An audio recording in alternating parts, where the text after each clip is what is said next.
inspire me, and so we've got a good crowd here today, and this is part 2 of our Career Search 101. And again, we are honored to have 2 distinguished visitors from our university, Alex Gutierrez from the Career Center, and I believe you said Associate Director, is that right? Associate Director, and Leandra Aburusa from College of Engineering. So, and we're very glad to have both of them here, and we're going to have a little more of a deep dive into what we're going to, how to think about a lot of the very specifics about how you prepare yourself for these interviews. So really excited about that. Also, we have a sign-up sheet. If you haven't signed it up yet, have you been on it? Yeah. So we'll start it here. So make sure you get your name on the list. So I guess that's let's get ready to find some jobs. So thanks, guys. Thanks, Don. So Leandra's over there, I'm here. So again, I'm Alex Gutierrez. I'm the Associate Director over at the Career Center. Today I'm going to play Vin Diesel in Fast and Furious because we're going to go really quick on their topics. I can speak on everything we're talking about for an hour each, easily. And we're going to do it all in 1 hour. So we're going to try to get through this. If you do have questions, let me know. But yeah, just remember, I'm actually going to go through this very quick. Leandra and I do this in engineering 120 or 130 generally, so you may have actually seen parts of this, but now we're stepping up. Just really quick, freshman, sophomore, junior, senior, grad student. Awesome. Okay, so a mixture, a really good mixture. Okay. So resumes, and we talked about this last week. This thing, and I actually always have to throw in a couple movie references, as you'll see. It has to be targeted specific to the job. I've worked with a couple students in the summer, late summer, and one of the things that, as I ask, so what's been going on? How many applications have you sent out? Wow, I've sent out like 80. How many have you heard back from? 0. Now let's look at your resume. Very generic. Ugh. And so working with being able to identify and target that resume is going to be important. And looking at the job and the what the job description is. And so we'll kind of walk through that very quickly, but I just want to show you what's going to happen. And for a College of Engineering student, my suggestion is that you have a chronological resume and utilize, if you don't have experience in that, utilize your class projects. Those are huge. So those are the ways I'm going to look at this. So in your chronological, you have related history, and it's in reverse chronological order. So the handout that we had, if anybody needs this, that we had out last week, kind of talks about this, and we'll kind of go through this. And it's relevant experience. Remember, everything that you're talking about, and hopefully your education and your experiences are starting to think about, how is this relevant to what I want to do in the future? So you have to start thinking that. You have to start thinking about research. You have to start thinking in your projects, ooh, this is what I kind of want to get involved with. If you have a research opportunity with a faculty member, this is what I'm interested in. What skills are you building? That's what needs to be put in to your resume. So again, research, internships, class projects, jobs related to school, while you're going to school or prior, and leadership positions. Leandra talked a little bit about leadership, getting involved. All of those things are hugely important because not only do I need to know that you can do my job, so you're competent, your engineering classes are fantastic and they're teaching you how to do things. I need to know that you can get along with people, that you can lead, you can work in a group, that you can communicate. All important. So you learn those through some of the other outside classroom stuff. So how do you know what needs to go into your resume? Basically what you're going to look at is your job description, the desired qualifications, job duties, and additional info that you can put or you see that's out there. The goals of the organization. You know, what's their mission? What are they, you know, say it's water or say it's energy or automotive or whatever. What is it? And I'm going to be sending this presentation as well to Justin, so he'll have it out there. Anyways, so those are the kinds of things you should look at. I actually had a copy of the resume on there, and then, for whatever reason, there's not enough memory on my computer, it didn't show up. So, to look qualified, address everything in that job description that you can honestly say you have done.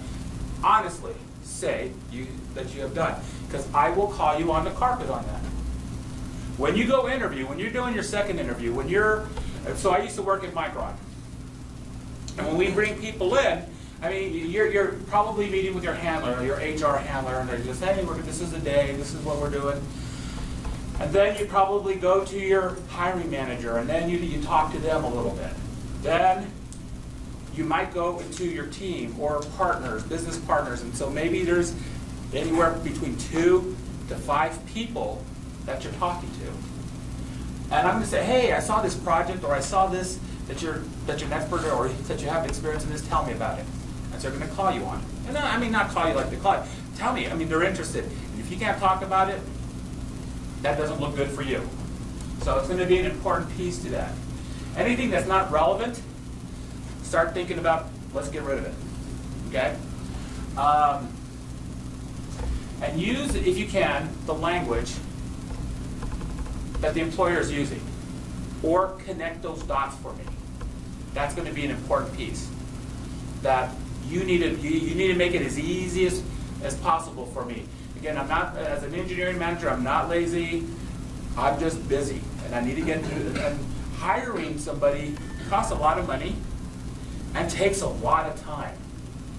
And so you need to make it as easy for me as possible. So what you can do is important. So I found this, I was actually working with another student earlier this week, and I found this product design engineer intern for Apple. And so I said, hey, and we were actually getting together to put his LinkedIn profile together. I said, oh, here's a great example. But right now, so the job summary here, and this is exactly what I do. When I looked at the job here at Boise State, when I looked at the job at Micron, my jobs that I had prior, I highlighted keywords, key phrases, key things that I can look at, and then I'll put notes on the side and say, okay, when did I do this? How can I demonstrate team-based environment? How can I demonstrate strong analytical problem skills? Because if you just say, I got strong analytical problem skills, that tells me nothing. But if you can say, develop strong problem analytical skills through my project where I had to, if you're using a project, or utilize strong analytical problem solving skills in, now you're giving me some details, some content. So that's going to be important. But if you can see, there's, like knowledge of finite element analysis theory, mechanical engineering analysis, all of these things, if you have them, need to be on your resume somewhere and explained or connected dots. You have a fantastic resource here, Leandra. You have a great resource over at the Career Center. We can help you do that. You don't have to do this alone. Your faculty can help you too. And to be honest with you, you should have this resume looked at by a lot of people. The one thing about it is everybody's going to have an opinion about it. It needs to be yours. It needs to be yours, and you need to be able to go confidently, yeah, this represents me. This is a marketing tool for you, okay? So taking that resume that we did last time, you can kind of see where, like hands-on experience in AutoCAD, SolidWorks. So I think that position talked about 3D CAD skills. So you were able to start, this highlighted qualifications starts telling me that you can start doing my job, and is kind of marketed, not kind of, is marketed to that job. And so you start effective problem solver. This section here, this highlighted qualifications, is a highlight, it's a summary, but it's going to hopefully drive me as a reader down to the rest of your experience. I want to know where you got this, how you did that, and that's going to be important. I said this last week, an objective. In my office, I'm probably the only one that likes it, but I also like that, probably the one that knows, about applicant tracking systems, and that when you put that position in there, it's keywords. So this last week, I want to eat sushi in Boise, ABCD. It comes up in Google, right? Same thing, as I'm looking for this, and this into an applicant. Anybody know what an applicant tracking system is? When you apply to Micron or whoever, you have to apply it to a system. You have to fill out boxes or submit your resume. It's about keywords. And that's why targeting is huge. Huge. So, again, the education, and I just put, you don't have to put both of these like this, but if I have seniors that you're going to be expected graduation, if you are a junior, sophomore, you're still looking, you can put studying. You can also, as a sophomore, you can say, hey, expected graduation, as long as you don't misrepresent it anyway. And just don't put studying at Boise State University. That tells me zero. So tell me what you are studying, what you're doing. That's going to be huge. So what you also want to do, if you notice, Boise State University is not the first thing.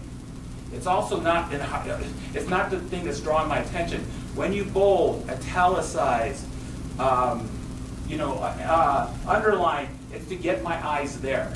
Make it easy for me. Most important thing is what your degree and what your major is. That's what's important to me. Not dates, not the Boise State. I'll see it, but that's what's important. And again, relevant experience, and I just picked up two that are from the thing, from the example resume. I'm looking at, there's more, here's something that I was able to do as a candidate, and get out of your way. You talked about, the research materials drafted and then developed. Leandra brought this up last week, very action-oriented words, and you have action words, right? So Leandra has some action words for you that you can use, but I want to know what tools you can use. I want to know what skills you have, what processes you understand. Think about the job you're applying for, and how do you apply what you are doing. This is a fantastic college that gives you that experience. Be able to tell me that, and don't brush it over really quick. Give me some really good meat on this. I want to know that you can do my job. Again, we're going really quick because there's some things to cover. Activities, so getting your activities in organizations, showing leadership, showing involvement, your communication, your team. You saw that position asked for teamwork or team environment. This is where you can show me some of those things. And when we talk about LinkedIn, and I have to tell you, LinkedIn is just as important because this is where I'm going to find you, and we'll talk a little bit more about it. You can really get into a lot more detail. Your resume, for the most part, is going to be most likely one page. 2 pages is not going to kill you. But on that first page, I need to see the most important stuff. So there's sometimes when I work with students, but this is really important. I did it. And it's important to you to put it in there. But is it relevant? That's my question back to students. Is it relevant? How does this make a difference to this position? Because again, I'm busy. As an employer, I'm busy. So, but on LinkedIn, and if I go to your LinkedIn account, then I can actually see a lot more detail on it. The other way that I like, or the other thing that I like, is especially if students are busy because they're raising a family, or they're having to work full time and go to school full time. And if you're an engineer doing that, wow.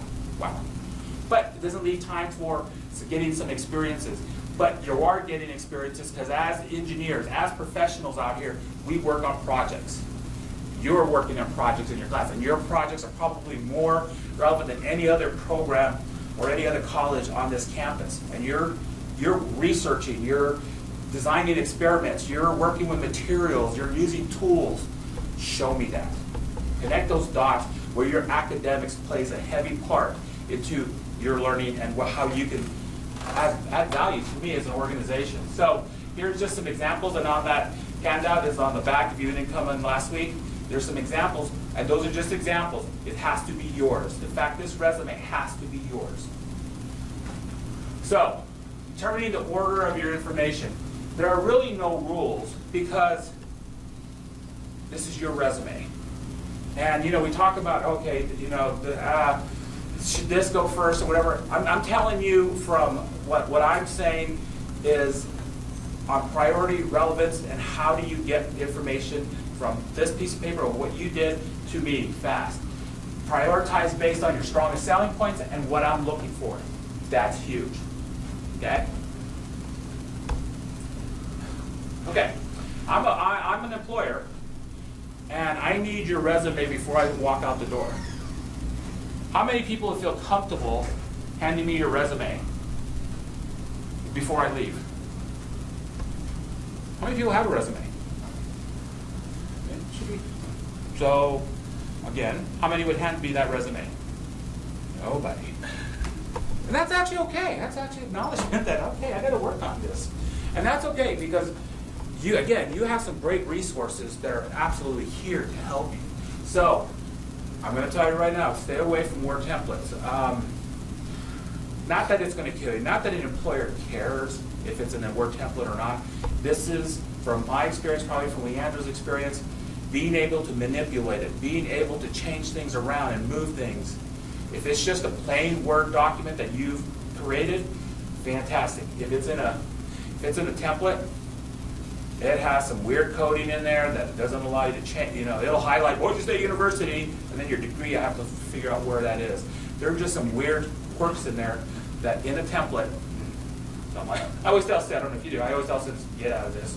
Let's And get it's this. a way to show off your skills in Microsoft, and if you're using a template, you're not able to show it.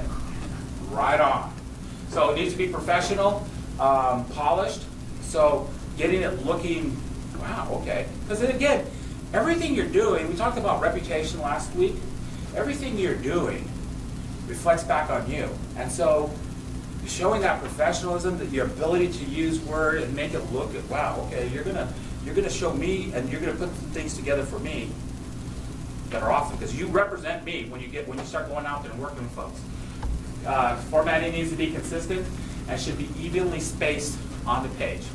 And we can help you with that because those are little formatting things that you don't usually have to work with that. We work with that all the time. Quick glance. Remember, it's a skippable. I'm going to actually evaluate your your resume in 5 to 15 seconds. And I decide it goes in trash or I put it aside, or I will come back to it now and spend a little bit more time. But that's after, if I get 100 resumes, I don't have time for that. I need to look really quick and see, okay, who has some things. So you have to think about that. That's what you have to do. It's just not, okay, here's a formality, I got to get it in. How does it market you? How does it market you well? So categories, headings, everything needs to be able to stand out. And then this is what I said earlier, is 1 page is ideal. Don't go over 2 pages, but 1 page is ideal. 2 pages is not going to kill you. But make sure whatever you have on that front page, that first page is the most important stuff. It helps you stand out. And if you can't, we can mess with formatting and doing some other things to help you get it in 1 page. If it's 2 pages, but it's only like 3 or 4 sentences, we need to work together to make sure it doesn't do that. So, anyways, and then even naming, and I think I talked about this last time, but naming conventions of your resume should, however you want to do it, it should have your first and last name. And I want to go in and say Micron design engineer position resume. I mean, but at least your first and last name need to be on there because how it comes across on my desk, if you're sending it to me via email, if I see resume and I get 100 resumes and 50 of them resume, it just gets lost in the jumble.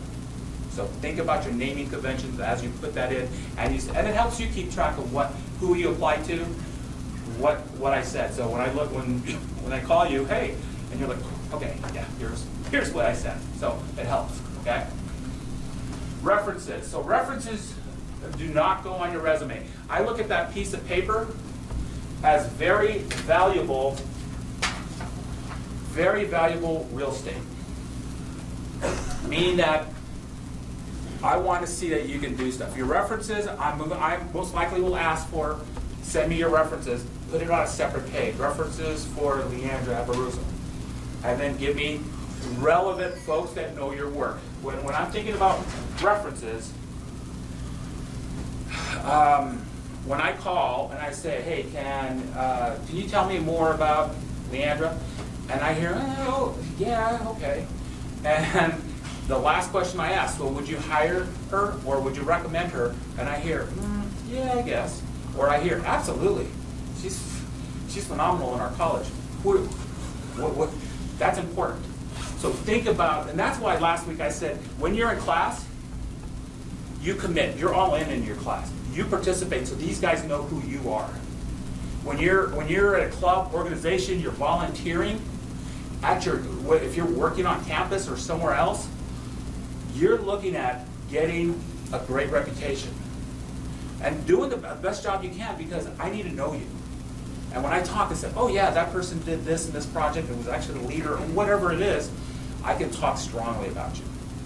So it's a separate page, and the people that know your work, that can say, yeah, absolutely. Those are the folks you want as references. And my advice is, give them a heads up, send them a copy, and say, hey, can I use you as a reference first? And they say, yeah, or if they're, if you didn't do good, they may say, you may want to think about somebody else. Take that advice. But you want to make sure that you give them a heads up. I would send them a copy of the job description and send them a link. And I would send them a copy of your resume so they can speak to you stronger about that. And remind them, when you send an email, remind them, hey, I had you taught my 2 classes in this, or hey, hopefully if it's somebody you work with, they know who you are, okay? Because these guys work with a lot of folks, so it helps. Proofread, 0 errors. So when I worked at Micron, we had huge tools that cost millions of dollars, tens of millions of dollars. One little slip up, one little mistake in a number in a thing could cost. It could shut down a tool. That costs a lot of money. So if there's mistakes and your resume is littered with mistakes, is that the kind of work you're going to do for me? I can't afford it. So get it proofread, 0 mistakes, anything, okay? Again, I said this last week. Tuesdays, Wednesdays, and Thursdays, we have resume walk-in hours, 2 to 4, 15-minute quick, short and dirty appointments that we can get you in. If you need more help, we'll recommend, hey, why don't you make an appointment, and then we'll sit down with you. If you want an appointment, you have Leandra, you have us. Just call our career center, and we'll help you start putting that stuff together. But these are first come, first serve, so you may have to wait, or you may just get right in. So it doesn't have to wait, because right now we're probably about a week and a half out. These get you right in, okay? Okay. And then we offer mock interviews. We'll actually go through any of this stuff with you. So just be aware, we're right across the street. We're in the Academic and Career Services building. Well, first of all, does anybody have any questions about the resume? Did my job. Probably everyone like, what the heck? Anyway, so cover letter. So your cover letter. Even though we call it a cover letter and you think it's going to go on top like this in your resume, it is probably a thing that's read last, if it's read at all. But I have to tell you, I think it's one of the things that can push you over the top, especially if it is read, especially if I'm trying to make a decision. So let's talk about the processes when you submit your resume and your cover letter and maybe 3 references or whatever. I have a stack of 100 resumes and cover letters. I go through the resume first. I look through, like I said, 5 seconds, bit. 5 seconds, I'm putting these folks over here. So I've narrowed it down to 20. So 20 people that I'm interested in. Now I'm going to spend about a minute on that resume. Then I look and I said, well, that's not really the experience I need. So now I broke it down to 10, potentially 5. So now I have these folks and I'm thinking, okay, maybe it's 5. who do I bring on site? Who do I call? Who do I spend my time with? And so I look at these resumes and they're pretty close. Now, I go to this cover letter. And so what I don't want you to think about this cover letter is it's just a formality that I have to be just, hi, I'm interested in this position, I'm applying, I'm graduating with a mechanical engineering degree, I have this. I want to work at my garage. Call me, please. I mean, that is like the formality. You might as well put that on there if you're just going through the motions. What this needs to be, this document needs to tell me, why you? What about you? What separates you from the competition? What did you learn? And think about that position. In fact, last week I talked about CCF. And I need competent, commitment, and then fit. Your resume is going to tell me about your competence. Maybe a little bit about your commitment, meaning passion. Here's that job description I put up there. This is that product design engineer intern co-op. Apple is currently seeking an enthusiastic ME Apple is currently seeking enthusiastic ME majors who can start work in September 2016 or January through June 2017. So enthusiastic. That was one of the words I picked out of there. That means somebody that's excited about what they're doing. So I want to know that you're excited. I want to know, I'm excited about this position. I'm applying, I'm excited about this position. I've been preparing. Apple has been one of my favorite organizations. I'm not trying to get into that, but you need to convey that. So, why you? And then you have to tell me why me. And I think that's a part where I've seen engineering students put really great stuff together. That just really goes into, this is what I've been dreaming about. This is what I've been thinking about since I've been in high school. I want to do this, and I want to do it for you. So that's what that letter needs to convince me of. So what about your experiences? What internships, research, class projects, things that you've learned is going to be the why you and your passion, and I'm excited about this. And then you're going to tell me you've done research, your value, what you work on, I want to work on. I want to be part of your team. Wouldn't you want to hire somebody that just shows that? If you were in that position? Absolutely. So don't just do this letter, just kind of like just going through the motions. Really think about it. A student that she graduated about 2 years ago, probably a year and a half ago, she's the one that actually taught me this one philosophy that I think I now talk about. When you're done with this cover letter, you should want this job even more. How cool is that to think of? That you put this in there and you go, yeah, I got this one. I want this. She got the job she wants, which is crazy. I mean, she's done all the right things. And so being able to tell me that tells me you can do my job, so competent. Tells me you're committed, so you got some passion. And tells me you're a great fit. Those are all the things I want to know, and that's what this cover letter is. It's a personalized thing, so I can't really, I hate to just go say, okay, this is what the mechanics, this paper will tell you the mechanics of it. But it's the essence. Actually, it's more of an art than it is science. And I want you to think about that. I want you, when you're putting this cover letter together as an intern, as somebody applying to a research opportunity or a job on campus or your job, you need to put some time into this. And more often than, probably last year was awesome because I had students come in and go, they looked at my resume and everything, but they highlighted my cover letter. And I'm like, right on, because these are people that came in and said, do I really need to put a cover letter together? I hear they don't even read them. And that is a possibility. But I have to say, like 90% of the students I worked with, they came in and said, oh my God, they looked at that. And I'm like, aren't you glad you did it now?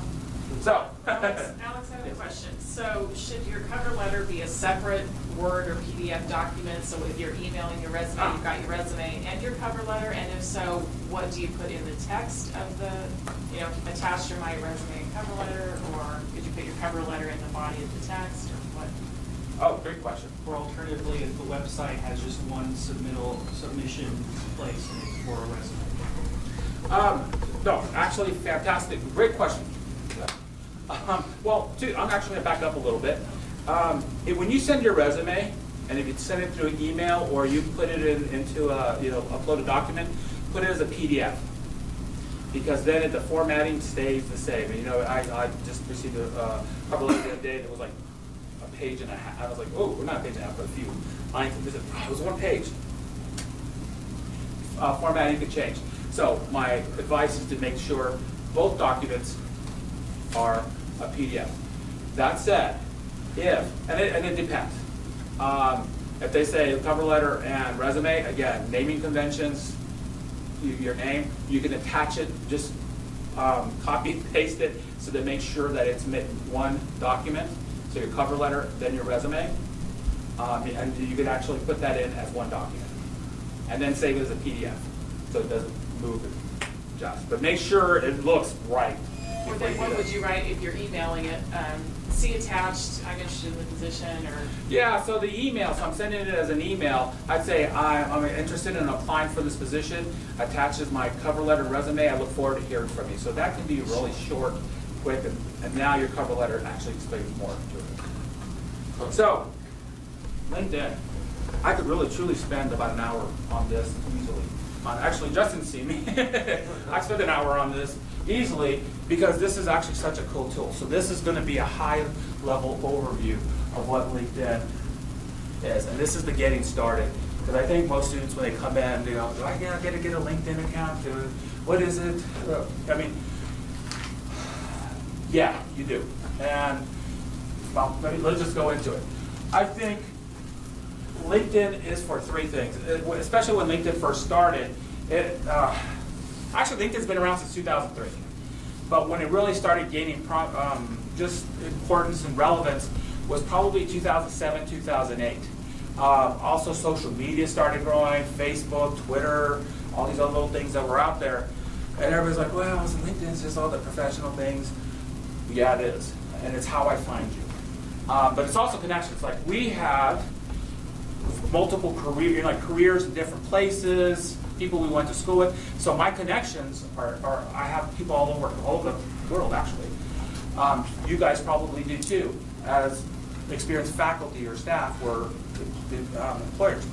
But when you do that, like for me, so connections are really important. But for you, I look at this as a way to be found. And remember, when I talked about keywords, sushi in Boise, mechanical engineer from Boise State that understands, okay, that's how, if I use a search engine, and recruiters do, I presented this with LinkedIn themselves, and with recruiters here in town, this is exactly what they do. So it is about being found. It's also being able to connect. So people here are your peers. Connect.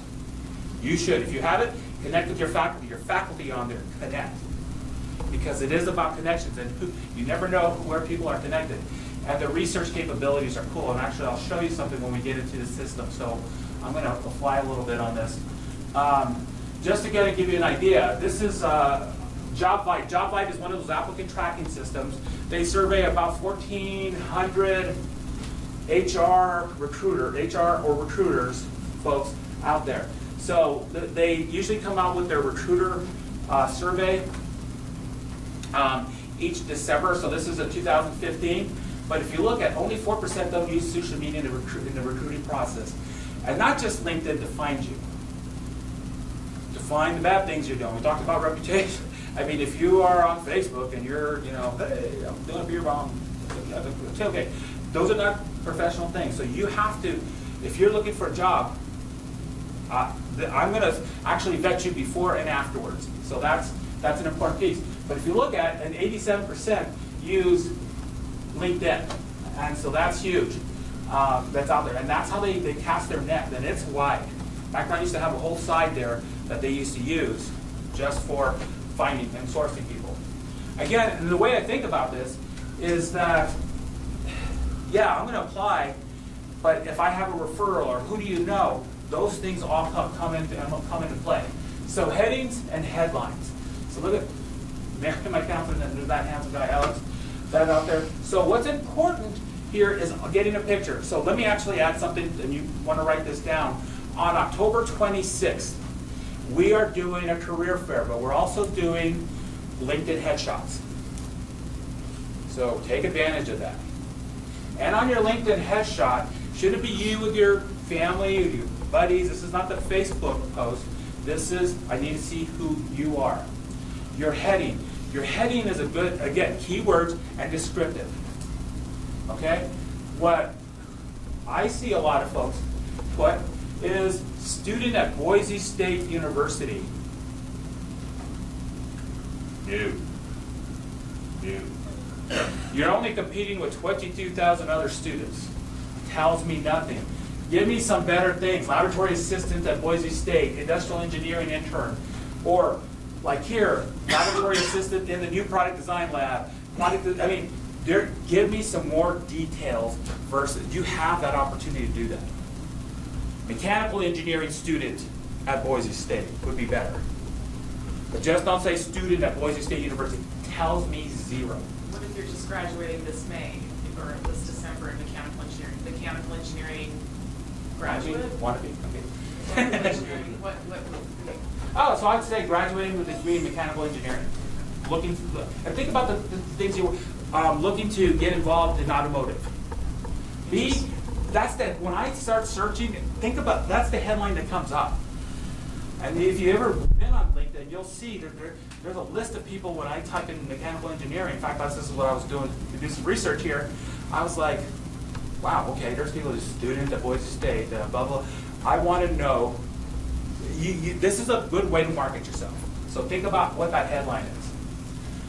You can also capture your URL. So if you look at your LinkedIn account that you have right now, this is kind of blurry, unfortunately, because it got big, but most of it'll say linkedin.com/in/ it'll have your name, but a bunch of numbers and letters or something behind it. You can go in there and edit that and capture your first and last name. It's been out for a while, so if you have a common name, you may have to think about a middle initial, your middle name, or a number. But make it short, because now at this point you can put it on your resume and as a footer or in your signature on your email. This is the site you want people creeping on you. Basically, you want people at this site because it's going to help you network, it's going to help you, and we talked about networking last week, it's going to help you find a job. Again, I talked about pictures. These are not the pictures you want. So let's talk about summary. I see this missing a lot, and I think this is a great opportunity to throw in keywords that are related to what you're looking at. So a recent graduate, in the Masters in Metal, I can't even say that word. Metallurgical and Material Science program at Colorado School of Mines, a bachelor's degree in mechanical engineering. This is Adam. Do you know Adam? Adam Sullivan? Yeah. So, anyways, I'm a hardworking, driven individual. Appreciate his challenges. So, two things that I want to show you. One is in a paragraph. One is in bulleted points. These are two different ones. It don't matter. This is seen by two sets of eyes. It's seen by software, a search engine, that brings it to a human set of eyes. My preference is usually, especially if you're out there looking for a job, is to put it into a bulleted point to make it fast and easy for me to read. But neither one will kill because I will read through this. Because I'm looking at that and I'm just keying on some key things and key phrases that are out there. So, and this is actually from a recruiter that goes, yeah, it doesn't matter to me. So either way, I just think in ways to get this to you, to get to them faster. It's your YB statement. It is your personal brand. So think about the things that you want to be known for, that you're passionate about, that you study, that you want to get in a position.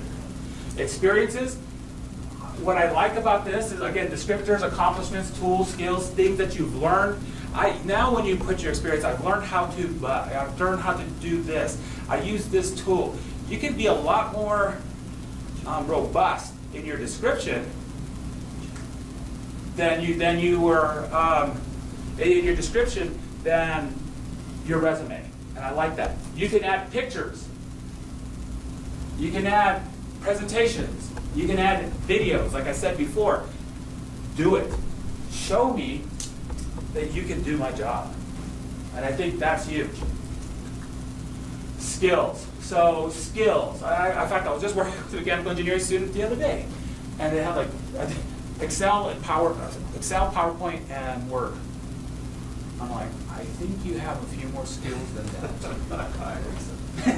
What are you guys teaching, man? I'm just kidding. He goes, actually it's funny because he goes, I thought I put all these other ones, I must have not saved it. And I said, okay, so you got to go back in there and make sure you save it and do whatever. But think about the things. This is the reason I pulled a job description, and I said, let's look at the words that are in this. And we highlighted them, and I said, if you can do them, let's put those into your profile. So in your skills area, these are things you possess: attributes, competencies, experiences, knowledge. You're being taught by PhD, by people that are in the industry, versus somebody that's assigned. You are starting to get, it's not like you're an expert, but these are skills you possess.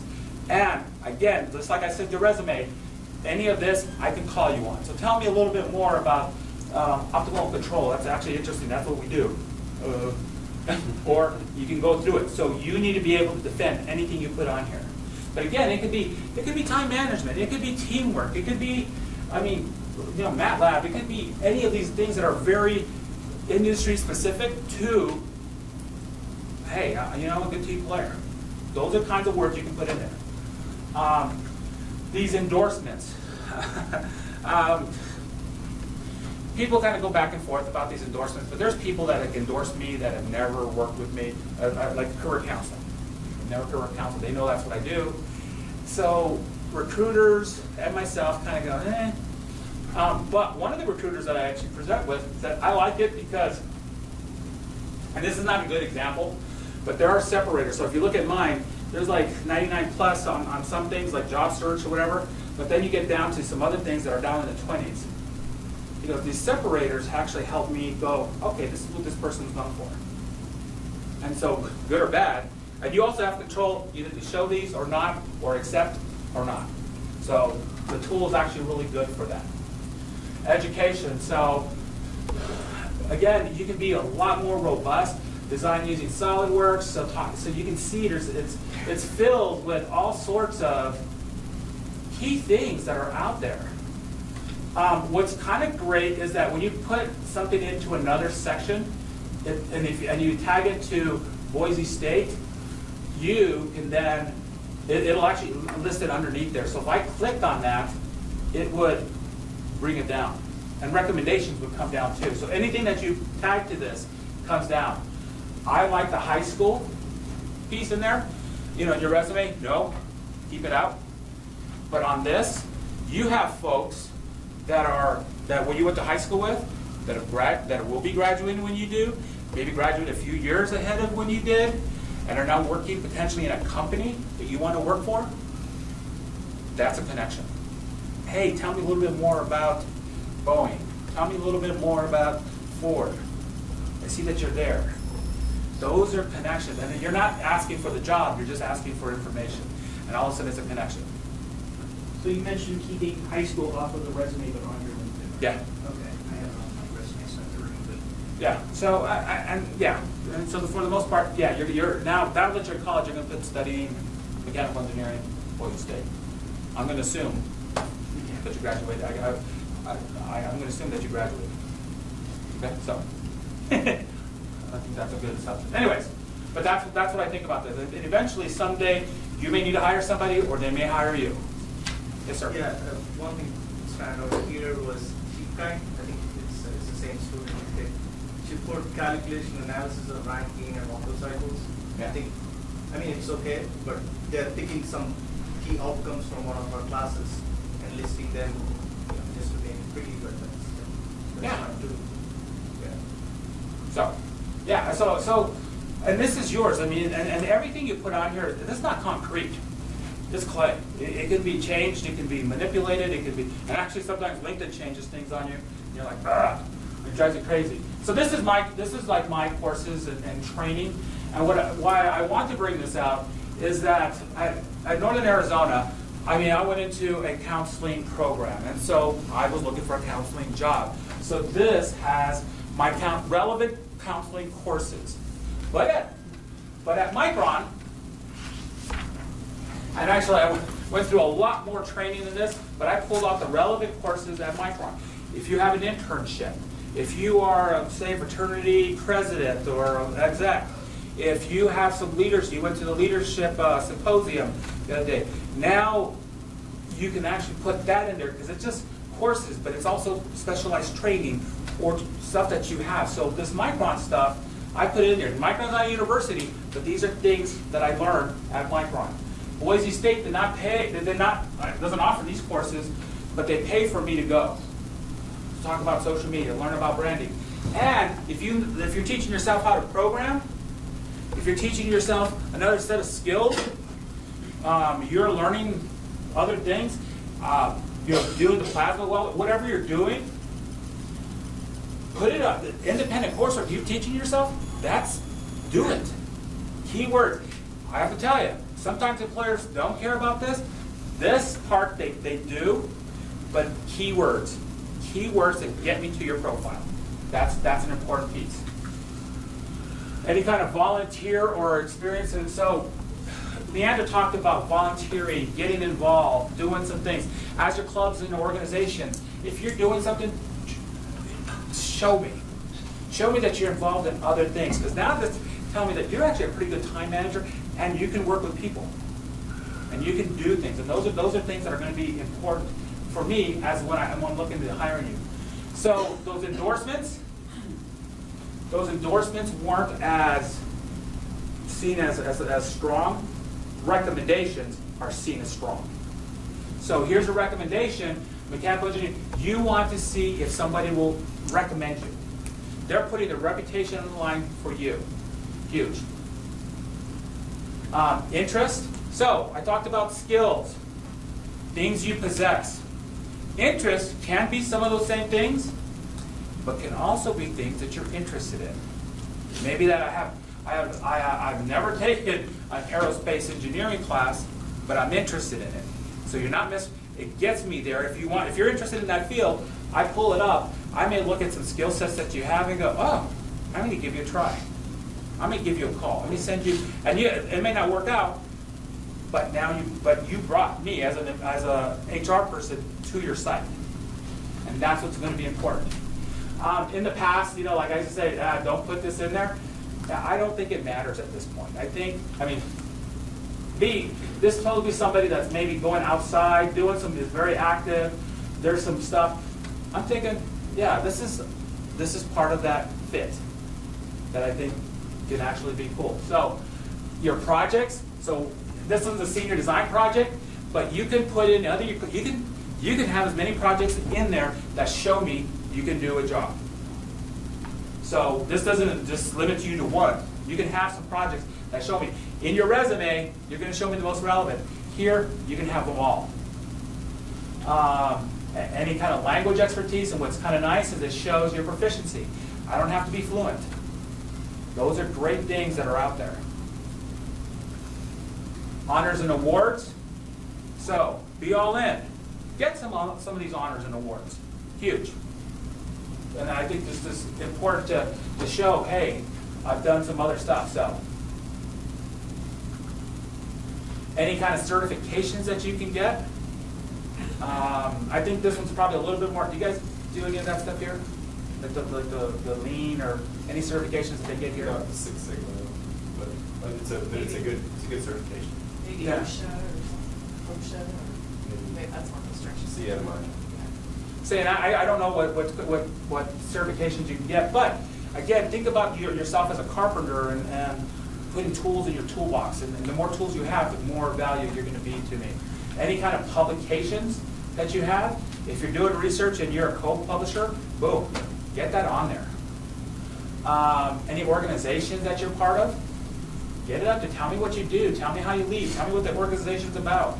What did you do in there? So, again, thinking about how do you, like, I've never seen all these things on LinkedIn. So in your edit mode, you're gonna go into this and you're gonna see view more. It'll list all like projects, languages, publications, and all that other stuff. So I think those are the things, that's where you're gonna add that stuff. You're gonna connect with friends, coworkers, family, advisors, supervisors. Those are the people that are gonna expand your network. So you should, if you get a position, your classmates should be part of your network. People that come, somebody comes and speaks in a class, like a mechanical engineering guy or CEO or whatever, the guy that owns Pay It Through, come meet him. And then send a little note. I'd love to connect with you on LinkedIn. I think that's great. Because all of a sudden your professional network starts growing. Great groups to join. Actually, I need to join this. I had actually the Career Center one, because the Career Center has one too. But like the College of Engineering has one. I think you're the administrator for that. You are. I looked. But I saw the Mechanical Engineering. Justin's the administrator for this, the owner. And it's a great way to, you have some alums in there, you have people that are talking, say, hey, we were looking for an intern. Great way to be interactive with LinkedIn. I'm bringing up this company because, like Hyperloop Transportation Technologies, I have a student that this is what he wanted to do. I mean, like I said, hey, he wanted to do this since high school. And what he did is, we went in here, we found a recruiter, actually the head of HR. We found how to connect with him, sent him an email. And he didn't send an email, hey, I want a job, I want an internship. His email was, and actually we worked on it because he goes, well, should I just ask for an internship? And I said, no. Listen, why don't you ask for advice? What would make me a strong candidate when I'm starting to look for interns, an internship? The guy got back with him, put him in connection with the operations manager and all these other people. He ended up, they said, yeah, let's look at our internship program. We don't have one, so we're just gonna hire you. And he's now a junior. I'm like, what? And this is like some crazy freaking, I mean, it's awesome stuff. You know, This is Stefan, right? Yeah, Stefan. Do you guys know Stefan? Air Force student? I have a video, but I think we're gonna be running out of time. We can email everybody the video. It's actually very cool. Hey, Alex, did you know, Luke, we have another student that got a job at SpaceX, almost exactly the same way. Did you know that? See? No, I didn't know Yeah, that. he went down and stalked them in the lobby, and they were coming in and out of San Francisco, and found somebody, got their LinkedIn address, and then he just started communicating with them through LinkedIn and got an internship. So, Be bold. and he basically modeled a bunch of stuff in CAD and SolidWorks, models of their rocket, and they thought he had been hacking their system. They were so accurate. But he posted them all on the LinkedIn page. They thought it just really showed how excited he was about it. There you go. And you have nothing to lose. Well, maybe if you do actually steal stuff. But you did lose some freedom. But no, but if you're passionate and you're doing it, that shows me you're passionate about it, and that's awesome. So perfect, great story. I was gonna say, and it's good to follow all kinds of companies. I don't know, Absolutely. does everybody know you can follow whatever companies you're interested in, you follow them, and then if you're on there every day, you can see updates, newsworthy, You'll see it media up there. type things. Yeah, absolutely. The blogs, the people that are in there, you know, and you get on the radar. You get on their radar. They start looking, and so that's cool. Insights is actually a really cool thing. So when you look like who's looked at my profile, right here under right here to say who's looked at my profile, it'll bring this area up, and you'll see like a list of names. You have to opt into that if you are looking at somebody, they can see you, and that gives you this information. If you say no, I want to look at people and not be considered a creeper, then you won't be able to get this information. But I think this information is awesome. I can see people where they're looking at me from, what areas. This is my resume working for me when I'm sleeping and eating and doing other things. So, good thing. Again, Gus, do you guys have one of these on your desk? A Rolodex. Anyways, I do too, and I don't think I've actually used it in years. Anyways, this is actually a great way to search opportunities, credentials, people, organizations, and you know, it's this that you don't have to actually manage. Again, good connections, recommendations, unique URL, keep active, join groups, make it keyword rich, follow companies. This is not Twitter, so you don't update hourly, or Snapchat. You know, you don't keep on doing that. You're not unprofessional on it. You do it and forget it. So we have a thing with personal branding and your online presence. If you hit there, it's actually some really great sheets on there. Okay? So if I go here, my network, find alumni. So I went to Northern Arizona University. But here's something when we talked about a little bit, and connecting and networking and going out there. If I go down to, and you have this opportunity as well, so I did find alumni, and yours is going to be Boise State University. I can see folks where they work, what they do. If I move this over to this side here, I can see what degrees they're studying. Come on, mechanical. And down at the bottom, now I have some folks that have either graduated, that have potential contacts out there, so I can reach out and say, hi, I see that you work over at, at Tulane, well, Virgin Galactic, and tell me a little, hey, can you tell me a little bit more about it? So you can send a note, and there's great ways to connect with folks. I mean, talk about a wealth of information. There was like 980 in there that are just in there. It's not the only graduates in here, but it's who's on LinkedIn. You can, so this is that, who's viewed my profile? My son. Anyways. But you can kind of see where people have actually, you looked in. But this is, when I look at like who's looking at my profile, this is that part. I can look at other companies of who's looking at me. I can see what other areas. I can see titles of what people are looking at me for. So, educational administrators, the industries, but this gives me all sorts of great information of where people are.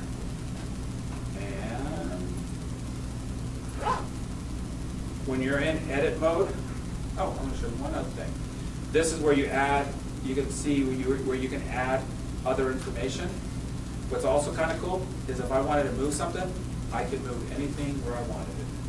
So if my projects are more important or show me more stuff than my experience, then let's get those projects up. At the Career Center, we can help you with any of that. Are there any questions? Because that was fast and very Fast and Furious 8. Yeah. I have one question. How do I get more people to look at my profile? Because I get like maybe 2 all the time. Keywords, connecting. The more people you're connected to, the more people start start looking at your profile. Keywords are kind of a big thing of getting. There's actually, is it Denise French? Deborah French? Deborah French. We worked on her profile, and it took actually a little bit. It took about a month or so for it to start picking. She goes, and we worked and we put the keywords and everything in there, and then all of a sudden, man, this just started picking up. But the other, probably about 2-3 weeks ago, I was working with a student. We had hardly anything on it. We put some stuff in there, relevant things, and she's like, "Oh my God, I'm starting to get hit a lot." And it depends. It's all of a sudden her views started getting much higher. So think about what are the key things that you want to do. How do you get those words? How do you get those things in there? One of the other things that you can do is click on a recruiter's name of a company you want. And what's going to happen is you're going to see this. Where was it? Leandra, you want to say something? Well, I was going to mention along the lines of keywords. I have this handout down here if you want to grab one, but I get it from onetonline.org, and you can type in mechanical engineering. I printed out mechanical engineering and manufacturing engineering, or if you're interested in biomedical or aerospace, you just type that in, and it gives you the outlook for that career, and then it gives you a description of what you do as a mechanical engineer, what tools you need, what technology you need. So this is a great place to find keywords for mechanical engineering. if you don't have a specific job that you're applying for. If you have a specific job, you want to do exactly what Alex said. Get a highlighter out and just highlight those keywords and change your resume each time. But grab this handout before you leave, because it's got a lot of great keywords. So say I'm a recruiter and my son James is looking at my profile. I would then click on his profile, and what he just did is he got his resume right in front of me. So as we start looking at that, we go, okay, I now got somebody to look at me that's in the thing. So as a strategy, I've told students, if there's a recruiter, then let's click on it. You know, it doesn't hurt, and especially because of engineering, they're going to be curious. So I think that's actually a really good strategy to get folks interested. And those are the other key things. And friend me, I mean, or whatever, I guess it's not, link to me, send an invite. Yeah, I accept them all from LinkedIn, from my students, not Absolutely. everybody across the board, but the students I do. I know you do decline me a couple times. I do for people I know. Sometimes I'll have students that I don't know, and I think, gosh, you know. Some people are just looking for their business, like realtors. Well, no, they'd be like students, but students who I don't know yet, and so I think, I don't know what to do, I guess. No harm done. Yeah, but I accept any student from Boise State mechanical, or maybe even other majors, but every mechanical student I would accept. So just making a point. And that's actually a really great point. Did you engage in his class? Did you get to know him? And maybe there's some students that haven't had him yet, but it's a good opportunity to kind of look at his background and say, hey, thanks for connecting. Or when you send a note and it just says connect, hey, I haven't had you yet, but I'm really interested. Can I sit down and chat with you? Sometimes I had somebody who added me, and I wrote a thing, I was like, did we meet and I forgot? Like, sometimes we meet new people, and we later hit my back, so that happens, you know, I don't know what else to do, I guess. Well, I mean, it just seems like somebody across campus I would want to connect with, but like, I don't know. And that's actually a personal choice. So, like, as a student, you may get like some sales, some real estate, some insurance, and all these other things. You don't have to connect with everybody. I'm an open connector because my job is to hopefully connect you guys with folks. So I look at that, but I've had people that I've had to like unconnect with. Apparently I'm a closed. Yeah. I haven't figured out how to unconnect. Huh? Is there a way to unconnect? Yeah. I'll show you. It's hard. It's not easy. It's not easy. If you are interested in being a part of that mechanical and biomedical group, which will connect you with alumni and other people, check the bottom of the newsletters and stuff that come out, and you'll see a little link there for LinkedIn. Just click on that, and it'll take you to the group to sign up. And then being a member of the same groups will link you to people. You don't have to actually connect to them personally. Being in the same group as somebody gives you a connection. I have to remember a word because it's not easy to find. It's send a message. And whoops. Nope, See, they sorry. change things on you sometimes. Yes, they do. They drive me crazy with that. There you go. Remove connection down at the There bottom. you go. Oh. Huh. I knew it was in that area somewhere. So like, and what I do is like when I work with a student, I'll come down here, save this as a PDF. I'll save this as a PDF and then print it and then say, okay, fill this, get that, you know. So people don't realize I can save it as a PDF. So. Save the profile. Yeah, save the profile. So, a lot of stuff. I just touched the surface, obviously, so Yeah. I went over your time, so I apologize. No, that's fine. No, I think we had some good stuff going on. All right, well, thank you very much, Alex. My pleasure.